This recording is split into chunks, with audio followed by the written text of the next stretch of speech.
On the 22nd of January, 1979, on the corner of Rue Verdun and Rue Madame Curie in West Beirut, afternoon light hits the balconies at an easy angle. On the 8th floor of the Anis Asaf building, a foreign woman leans over the rail, a paintbrush in one hand, a bowl of food for stray cats at her feet. The harmless eccentricities, neighbors will later recall. She painted. She fed the neighborhood cats. Below, traffic moves slowly past a parked Volkswagen, left just off the main lane, along the regular route of Ali Hassan Salameh, Fatah's Special Operations Chief. The man Israelis call the Red Prince of Black September.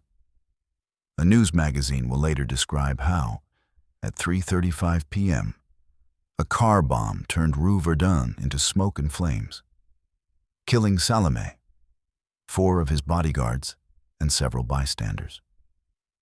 On a desk inside the apartment lies a folder stamped with an Israeli classification mark and an old photocopied cable listing other names. The cats eat. Traffic rises and falls. On paper, it will be recorded as a successful operation. On that street, success and catastrophe look almost identical. By early September 1972, in offices off Kaplan Street in Tel Aviv, photographs from the Munich Olympic Village are already pinned to corkboards. The hooded figure on the balcony, the terrified athletes, grainy frames from Fürstenfeldbruck Air Base, where 11 Israeli hostages died in a botched rescue attempt. A short directive issued after the massacre authorizes special operations against those deemed responsible.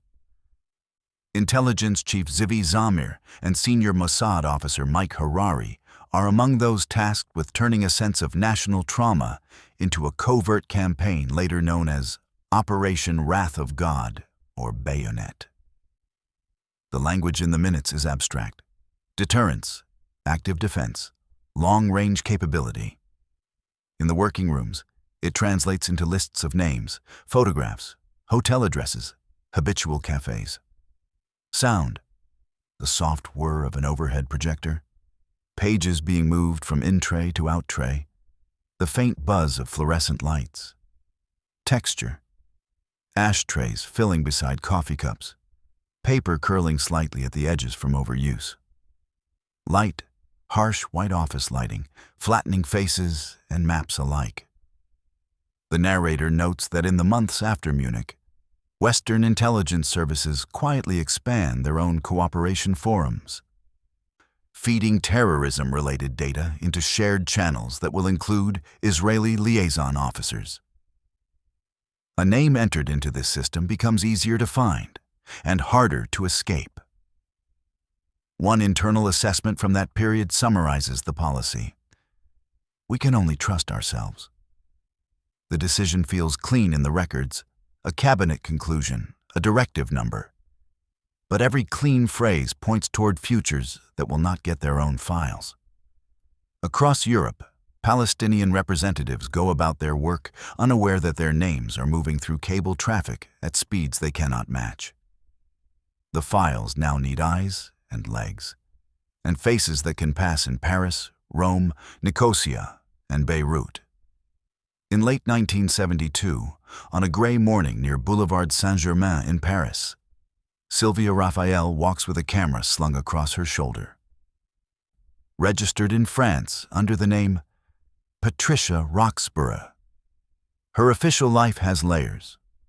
Born in South Africa to a Jewish family, she moved to Israel in her 20s, worked in a kibbutz factory and as a teacher before being recruited into Mossad, trained in surveillance, languages, and photography, then sent out as a freelance photojournalist.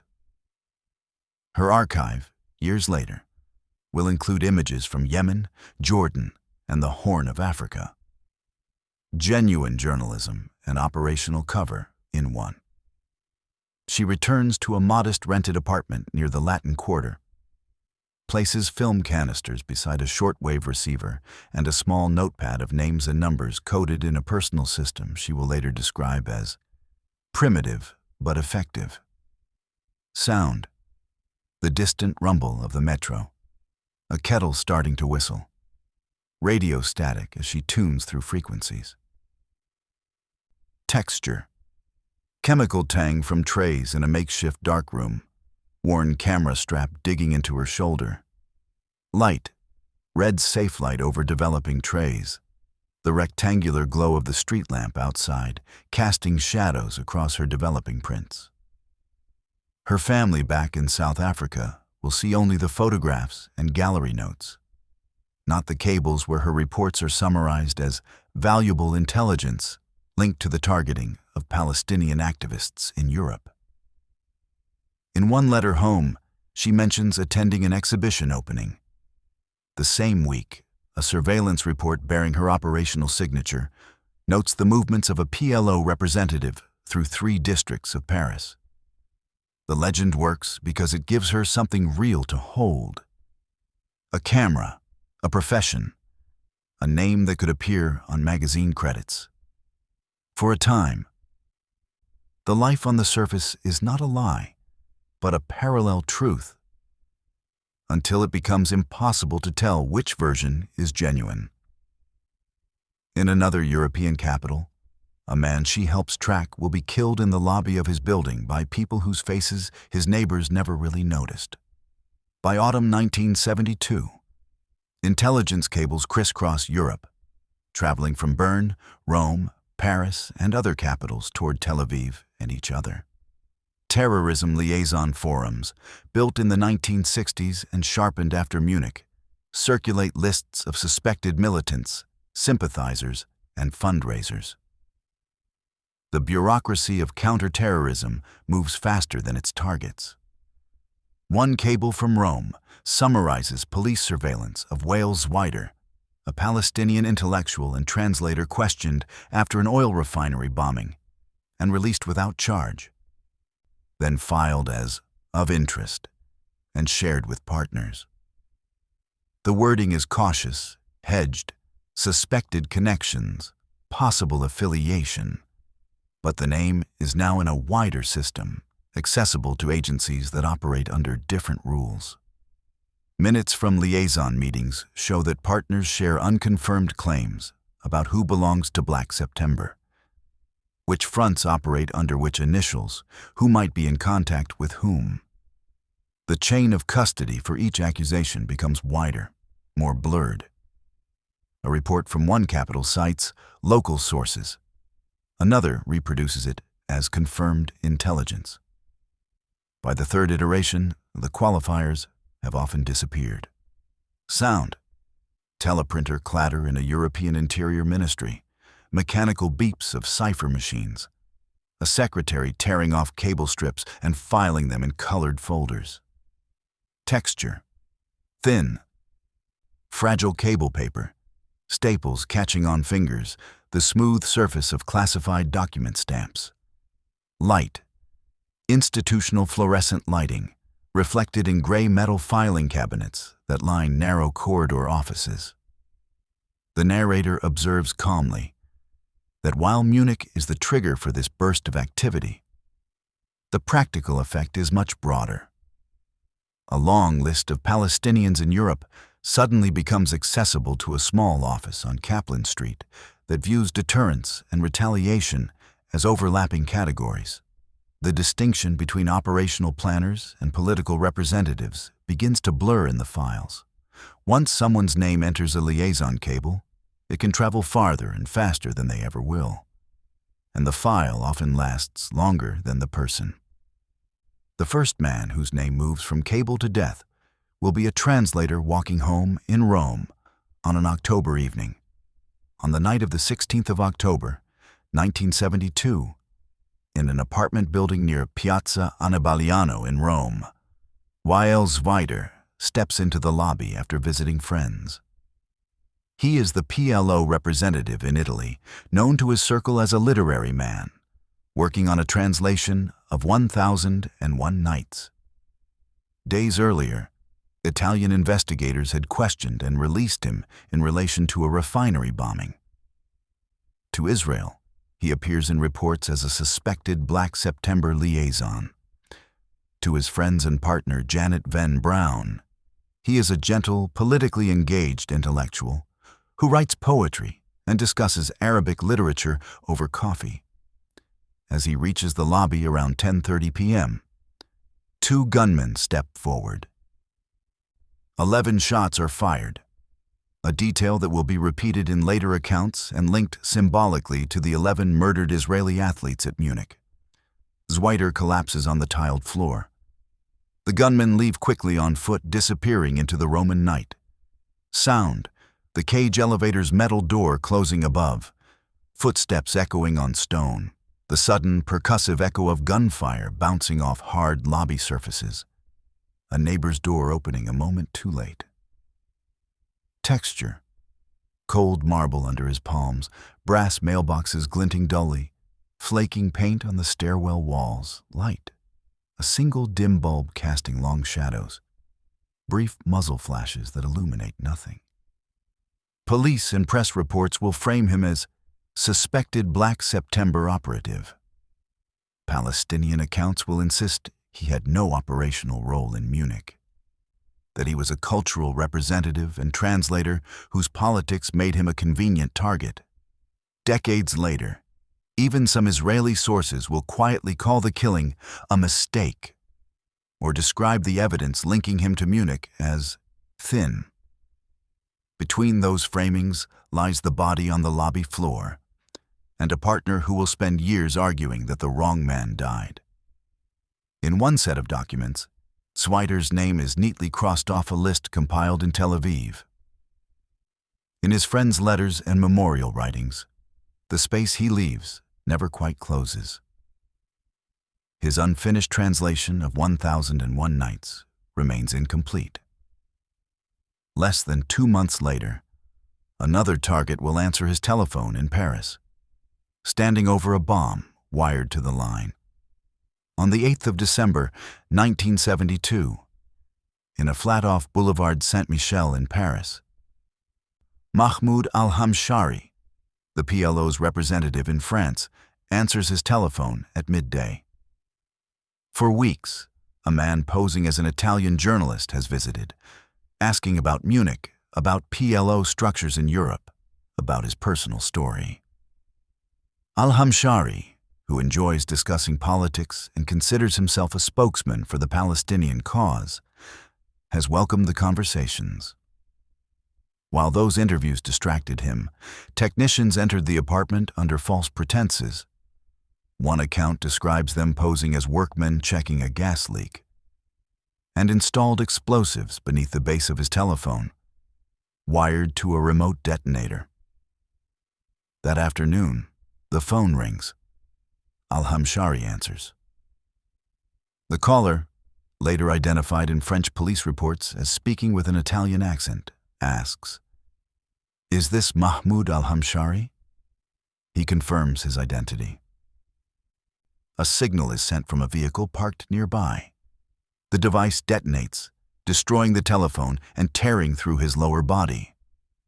He survives the blast long enough to describe to investigators what happened, identifying the voice on the line, but dies in hospital from his injuries on the 9th of January, 1973.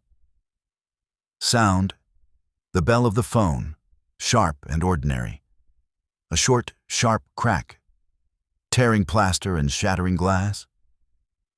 Then a sudden muffled silence broken by shouts from the street below. Texture, dust settling on a patterned carpet. Broken Bakelite handset fragments, splinters of wood from furniture blown across the room. Light, a bare bulb swinging from the ceiling, casting erratic shadows through the dust haze. PLO statements describe him as a martyr, targeted by Zionist intelligence agents. French police reports speak clinically of an explosive device concealed in a telephone apparatus, and note the sophistication of the remote detonation system. In earlier interviews with journalists, al-Hamshari had said he was not worried about threats, but didn't wish to taunt the devil. After the explosion, those words are reproduced in obituaries, with a grim sense of inevitability. The operation requires weeks of surveillance, technical skill, and deception. Its outcome fits into a few lines of a hospital report and a funeral notice. Soon, the killings will move from apartments to bedrooms and parked cars, and the hunt will widen from a Munich cell to an entire militant infrastructure. On the night of the 24th of January, 1973, in the Olympic Hotel in Nicosia, Cyprus, Hussein al-Bashir, Fatah's representative on the island, turns off the light in his room. Under his bed, explosives placed earlier by a clandestine team detonate, killing him instantly and blowing out part of the hotel facade. Police reports tie the bombing to the same post-Munich campaign, though no government publicly claims responsibility. Less than 3 months later, on the 5th of April, 1973, law professor Basil al-Kubaisi, linked in intelligence reports to the PFLP, parks his car on a Paris street and is shot multiple times at close range as he walks toward his apartment. He dies on the pavement. On the 11th of April, 1973, in Athens, Zayad Muchassi, who had replaced al-Bashir as PLO representative in Cyprus, is shot along with a bodyguard outside his hotel. A Soviet embassy contact, who happened to be with them, is also killed. An incident that briefly strains quiet understandings between Israeli and Soviet intelligence services. European intelligence assessments and academic reconstructions later described these killings as part of a broader shadow conflict between Israeli, Palestinian, and other intelligence services playing out across Paris, Beirut, Nicosia, and Athens. Each operation is surgically planned and executed within hours, leaving behind minimal forensic evidence and no surviving witnesses who can identify the operatives. Sound: air conditioner hum in a hotel room cut short by a muffled blast. Traffic passing over shattered glass, distant sirens converging on streets suddenly blocked by police tape. The metallic click of pistols being cocked in narrow alleys. Texture: scorched hotel linens streaked with soot. Concrete dust settling on scattered luggage. Gun oil residue on metal components. Light: neon hotel signs flickering in the aftermath. Sodium street lamps reflecting off wet pavement. Camera flashes from crime scene photographers. From Munich as a trigger, the list of targets now includes figures who are connected more loosely to the original attack. Fundraisers, local representatives, suspected logisticians. Each name is justified differently depending on which file you open. The operational reports describe high-value targets and infrastructure disruption. The families describe teachers, diplomats, and political representatives. The list being crossed off is increasingly detached from the men who walked into the Munich Olympic Village 6 months earlier. Revenge has already blurred into a campaign against an ecosystem. By summer's end, a bomb placed under the seat of a Renault in Paris will turn another name into a photograph of twisted metal. Late morning on the 28th of June, 1973, near the Université de Paris on Rue des Fossés Saint-Bernard, Algerian playwright and militant Mohamed Boudia approaches his Renault 16. He has become head of PFLP operations in Europe after the death of Basil al-Kubaisi, accused of planning attacks against Israeli and Western targets. French investigators later conclude that explosives were fixed beneath the driver's seat using a pressure-activated trigger. When he settles his weight into the car, the device detonates, shredding the vehicle and killing him.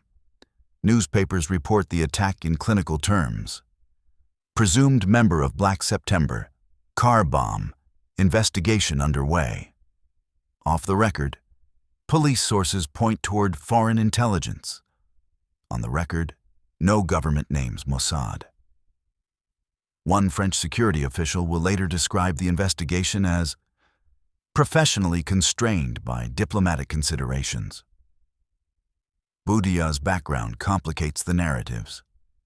Before becoming an operations chief, he was a theater director and playwright known in Algerian cultural circles. His apartment contained both weaponry and theatrical scripts. Intelligence dossiers describe him as a sophisticated operator who used cultural networks for cover.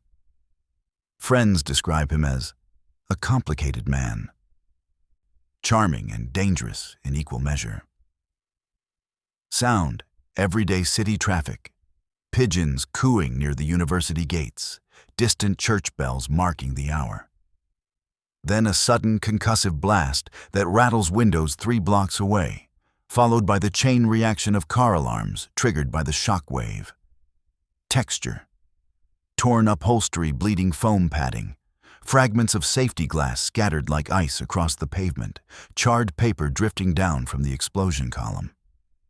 Light, bright, late-morning sun cutting sharply across a rising column of black smoke. Emergency vehicle lights arriving within minutes. Once again, the man in the car exists in multiple narratives at once. Terrorist, resistance fighter, dramatist, father of 2 children. Which version you accept depends on where you stand and who you lost. In Algerian newspapers, he is mourned as a freedom fighter. In Israeli files, he is an operational success. In French police reports, he is a statistic in an unofficial war conducted on neutral soil. On the official Israeli side, there is silence. In European newspapers, careful phrases, suspected, presumed, believed to be, stand in for certainty. The absence of acknowledgement becomes its own kind of evidence. The pattern is now clear to anyone watching. A systematic campaign is underway, and European governments have chosen to observe rather than intervene. Soon after, in a Norwegian town that had nothing to do with Munich, the same machinery of suspicion and certainty will kill the wrong man. By mid-1973, attention inside Mossad focuses increasingly on one figure, Ali Hassan Salameh, known as the Red Prince, a senior Fatah security official associated by Israel with Black September and the Munich attack. The son of a prominent Palestinian militant killed in 1948. Salameh has risen through Fatah's ranks to become Chief of Force 17, Yasser Arafat's elite security unit. Intelligence assessments describe him as charismatic, well-connected politically, and protected by multiple layers of bodyguards and diplomatic relationships. Western intelligence sources share information about his movements between Beirut, European capitals, and occasionally Damascus.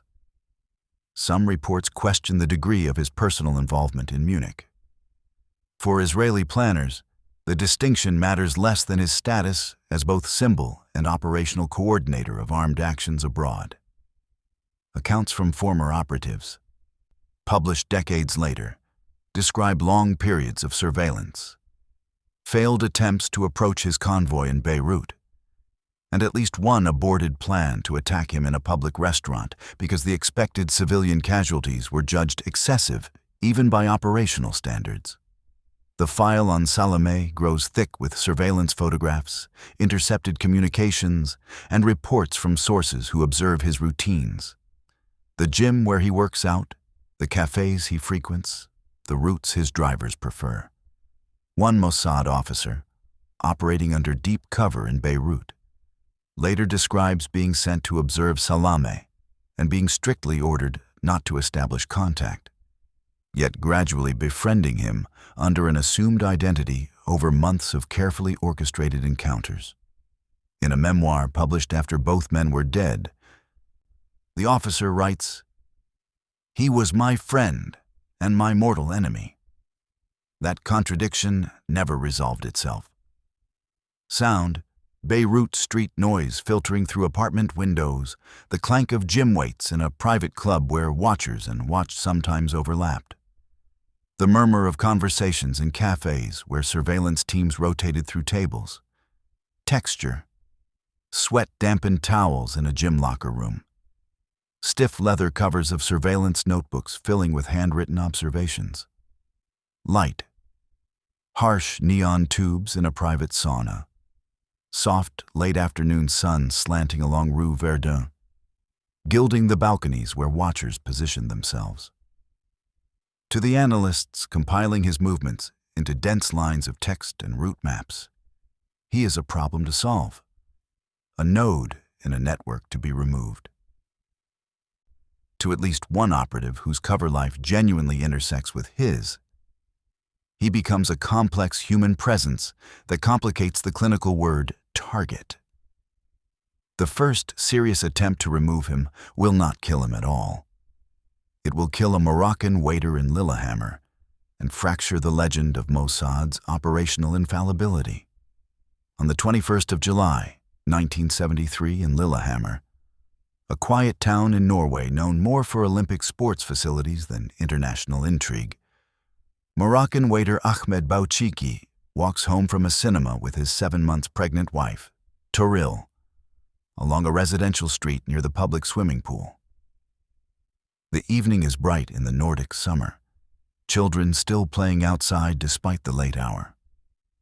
A Mossad team, numbering around 15 operatives according to later court investigations, is in town believing that Ali Hassan Salameh is there under an alias. The intelligence is shaky. Surveillance photographs show a man of similar build and coloring, and reports suggest the Red Prince might use the town as a quiet refuge. Several team members, including Sylvia Raphael, reportedly harbored doubts about whether the man they have been watching is truly their target. The doubts do not change the authorization.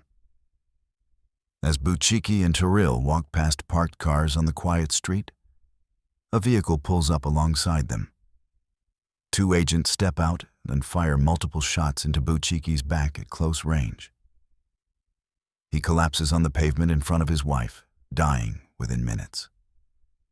The shooters return to their car and drive away, but the operation immediately unravels.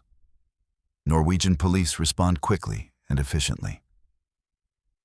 Witnesses have noted license plates, faces, and the coordination between multiple vehicles. Within days, several members of the team are arrested at hotels and safe houses across southern Norway, including Raphael, who is detained at Oslo airport attempting to leave the country. Their subsequent trial, concluded in early 1974, publicly exposes aspects of Mossad tradecraft, safe houses, forged passports, rental car patterns, communication protocols that had previously remained off the public record. Sound. A summer evening still bright at 10 p.m. Distant laughter from children at the swimming pool. The heavy thump of car doors. Short, percussive bursts of gunfire echoing off residential buildings. Toril's screams cutting through the stillness. Then police sirens, many of them converging rapidly. Texture. Wet asphalt from an earlier rain, a dropped paper movie ticket fluttering in the street, blood spreading across light summer clothing. Light. Soft Nordic dusk that holds too long, preserving every detail. Blue emergency lights reflecting off dozens of windows. Years later, Raphael will write that something broke in her after Lillehammer, that the affair fundamentally eroded her faith in the institution she had served. In one interview near the end of her life, she says simply, "We killed an innocent man. That changes you." For the first time in this campaign, the cost of a mistaken identification is carried not just by an anonymous victim, but by the agency itself, named in open court and publicly humiliated. In Israel, Prime Minister Golda Meir orders a halt to Wrath of God operations. The pause will not last. In Beirut, a different kind of cover is already being prepared. A British woman with paintbrushes and cat food.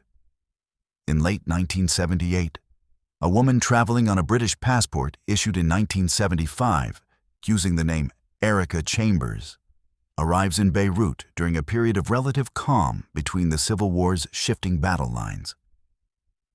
Her declared affiliation is with a Palestinian children's charity operating out of a building whose name translates roughly as House of Steadfastness.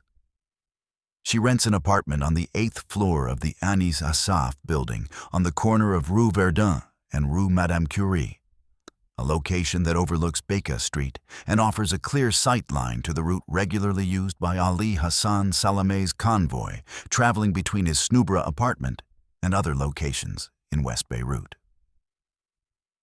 Neighbors will later remember her as slightly eccentric but harmless. She paints bright, abstract canvases on her balcony in the afternoons, keeps largely to herself despite friendly exchanges in limited Arabic, and faithfully feeds the stray cats that gather below in the early evenings. Behind this routine, other operatives arrange logistics that neighbors never see. A Volkswagen obtained through intermediaries and modified in an underground garage with a substantial explosive load carefully concealed. Observation posts in nearby buildings to confirm Salameh's departure times. Radio communication plans to coordinate the narrow window between observation and detonation. Sound. Car horns and traffic noise drifting up from Rue Verdun 8 floors below. Cats mewing and rubbing against metal railings at feeding time. A small radio playing Arabic pop songs. The quiet, rhythmic tick of a clock in the apartment marking time. Texture. Cracked balcony tiles rough under bare feet. Paint staining her fingers in blues and yellows, the surprisingly rough tongues of cats on the metal feeding bowl. Coarse fibers of a curtain she adjusts to improve her view. Light. Soft winter sun warming concrete during the day. Fluorescent tubes in the underground garage where technical preparations proceed in careful silence. On paper filed in Tel Aviv, her gestures, feeding animals, chatting with shopkeepers, hanging laundry with visible care, are noted as legend maintenance and local integration procedures. To those living around her, they are simply the quirks of a foreign charity worker, perhaps lonely, certainly harmless. One neighbor will later tell investigators, "She seemed like someone who needed the cats as much as they needed her." The cover requires months of patience, establishing routines, being seen consistently, becoming part of the street's ordinary fabric. She buys vegetables from the same vendor. She nods to the building's doorman. She complains mildly about the water pressure. Every action builds the legend deeper, until the woman on the balcony with paint on her hands is no longer pretending. She has become Erica Chambers, at least on the surface. On the 22nd of January, 1979, at 3:35 p.m., the balcony, the feeding routine, the trusted presence, and the bomb-laden Volkswagen will align for less than 15 seconds. That will be enough. On the 22nd of January, 1979, as a Chevrolet station wagon and its escort vehicles carrying Ali Hassan Salameh and his bodyguards leave the Snubra neighborhood for his mother's house on a routine afternoon visit, Erica Chambers is on her Rue Verdun balcony with a canvas and paints arranged around her. A clear line of sight to the parked Volkswagen 8 floors below. At 3:35 p.m., as the convoy passes the Volkswagen and begins to turn onto Rue Madame Curie, the remote detonator is triggered. Some accounts place the transmitter device in Chambers' hands, concealed among painting supplies.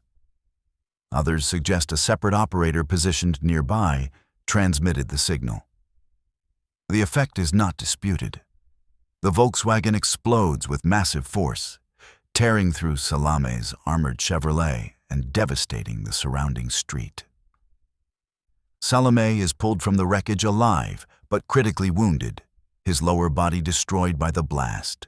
He dies shortly afterward at the American University Hospital. 4 of his bodyguards are killed outright. Several civilian bystanders die in the explosion or its aftermath. including a West German nun and a British secretary who happened to be passing on the crowded street. More than a dozen others are injured by shrapnel and debris. The blast shatters windows across multiple floors of surrounding buildings. 2 days later, tens of thousands attend his funeral in Beirut's Martyrs' Cemetery. Yasser Arafat walks among the pallbearers, visibly shaken, and delivers a graveside eulogy calling Salameh a hero of Palestine. The funeral becomes a major political event, with armed Fatah members firing volleys into the air and crowds chanting resistance slogans. Sound, idling engines and ordinary traffic noise, street vendors calling to afternoon shoppers, the sharp, overwhelming crack of the explosion that briefly seems to pause time. Shattering glass cascading from multiple buildings, car alarms triggering in sequence down the street. Screams and panicked shouts, sirens converging from every direction. Texture, scorched concrete still hot to touch, twisted metal fragments of the Volkswagen chassis embedded in walls, torn seat fabric, smoke-blackened shop fronts. Light, winter daylight briefly swallowed by dust and smoke that hangs in the air. Emergency lights flashing against shattered windows. Photographers' flashes at the funeral. From a naval vessel offshore, Mike Harari, now restored to operational command after the Lillehammer debacle, reportedly observes updates transmitted by radio. In Tel Aviv, when confirmation arrives, the file on the Red Prince is marked as closed.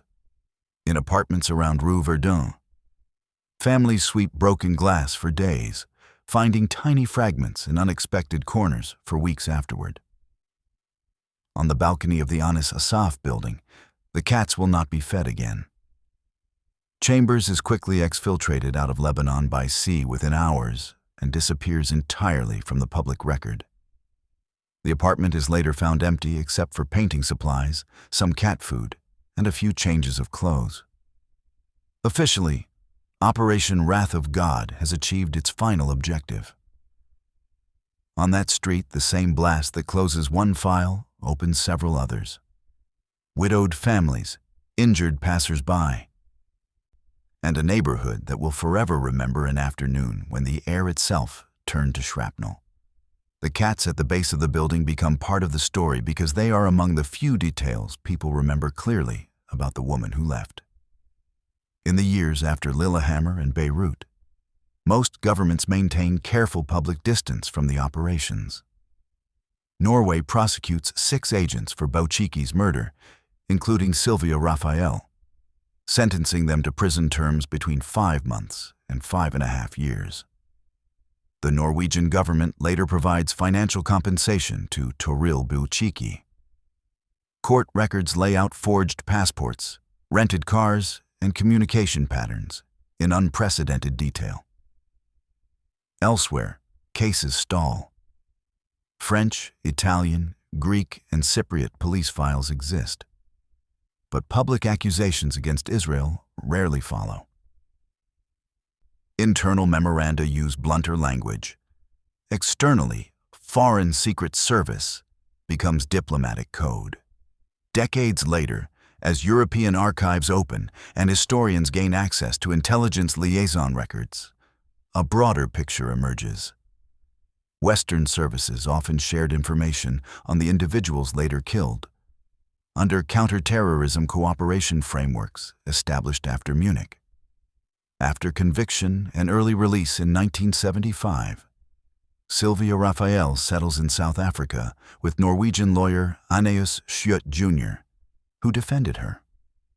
She dies in 2005. Late interviews show a woman still grappling with Lillehammer. We were absolutely sure, and absolutely wrong. Ahmed Bouchiki's brother, Chico Bouchiki, co-founds the Gypsy Kings. In interviews, he returns always to Ahmed, insisting the world remember an innocent waiter killed by mistake. Wael Zwider and Mahmoud al-Hamshari are remembered on commemorative posters as martyrs. Western historians still debate their operational roles. Erica Chambers' real identity remains unconfirmed. Neighbors recall only the cats, the paintings, the friendly distance. In intelligence literature, she is a code name attached to one operation, then silence. The camera returns to Rue Verdun in present-day Beirut. The Volkswagen is long gone, shops have changed hands, traffic is ordinary. The Anis Asaf building looks like any other concrete block. Balconies with plastic chairs, a few potted plants, laundry hung to dry. From street level, a stray cat crosses the frame and disappears into an alley. No one pays attention. Over this, the narrator reads a single line from an internal assessment written in the days after Munich. We can only trust ourselves. Then silence, leaving only street noise, horns, distant voices, a scooter passing.